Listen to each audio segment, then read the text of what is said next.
Bold Bakers. When I was a kid, I used to love those ice cream sandwiches that they sell in the shop. They've got vanilla ice cream in the middle and they're nice and cakey. Well, today, in true bigger, bolder baking fashion, I am going to show you how you can recreate the exact same sandwiches at home. So let's get baking. Before we get started, the recipe for these can be found on biggerbolderbaking.com. And as always, do not forget to tap that subscribe button so you don't miss out on any of my fun upcoming videos for the summer. Okay, now let's talk ice cream sandwiches. We are going to start out in a large bowl. We're going to make the brownie layer. This is such a nice chocolatey decadent layer and it's really, really easy to make. So into our bowl, we're going to add some butter and chocolate.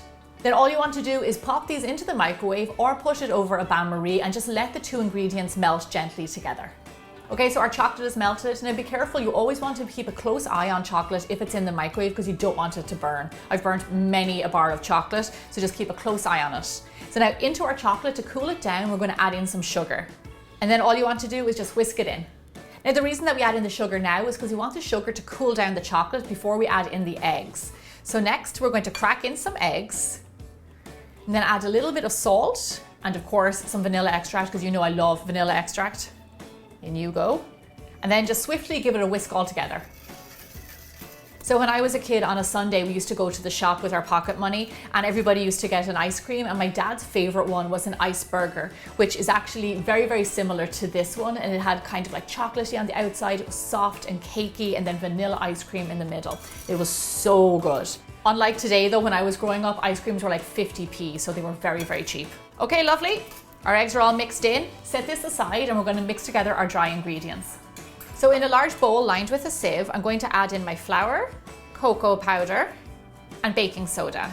And then all you want to do is sift all these together. The reason I always sift cocoa powder is because it's notorious for having big lumps in it and it's hard to work them out if you don't sieve them.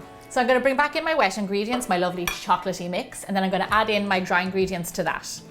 And then all you want to do is just whisk it until it all comes together. Now, one thing about baking with chocolate that I'll always tell you is use good quality chocolate.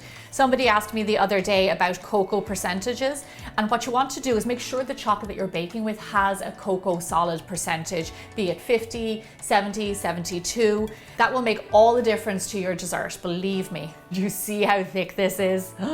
It's going to be delicious brownie, right? That's it, all mixed up. Now it's time to go into our tin. So here I have a nice big tray lined with parchment paper. Now it is roughly around 12 inches by 14 inches. If yours is a little bit smaller or bigger, that's totally fine. Now I'm just going to take my brownie mix and then I'm just going to spread it into my tray. Spread it as evenly as you can. I know it's kind of hard.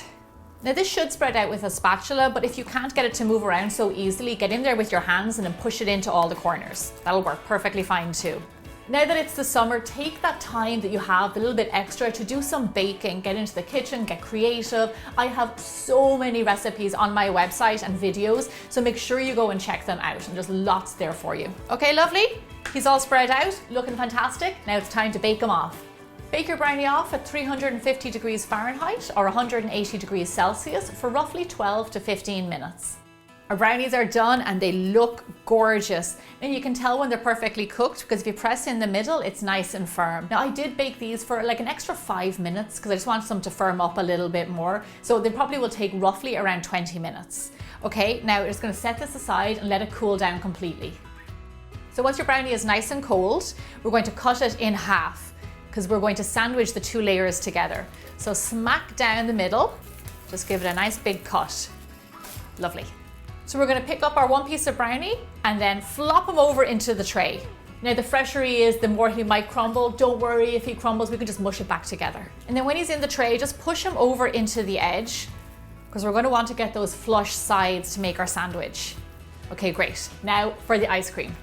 So here I have some of my 2-ingredient no machine ice cream. Now you can also use store-bought vanilla ice cream, and you don't even have to use vanilla. You can use peanut butter, raspberry swirl, whatever you like, something that goes well with chocolate.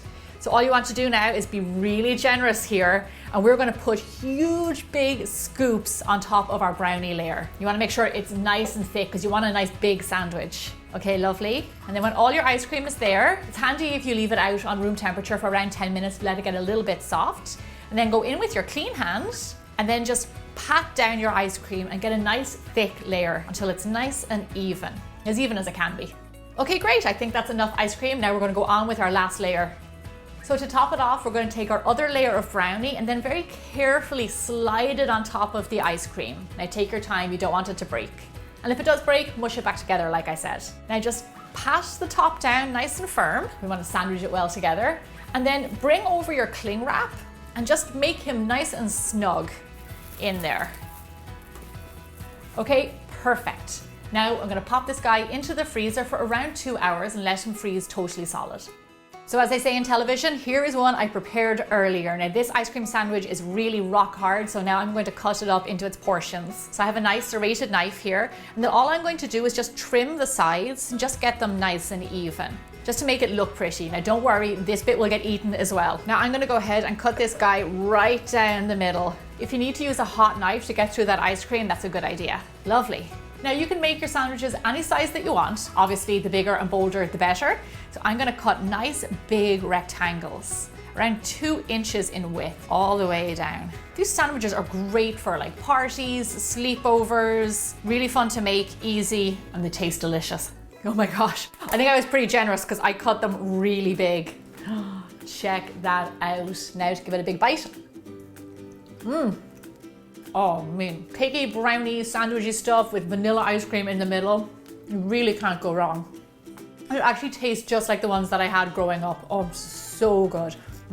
I really hope you try this. Put it on your baking list for this summer, and I will see you back here really soon for more bigger, bolder baking.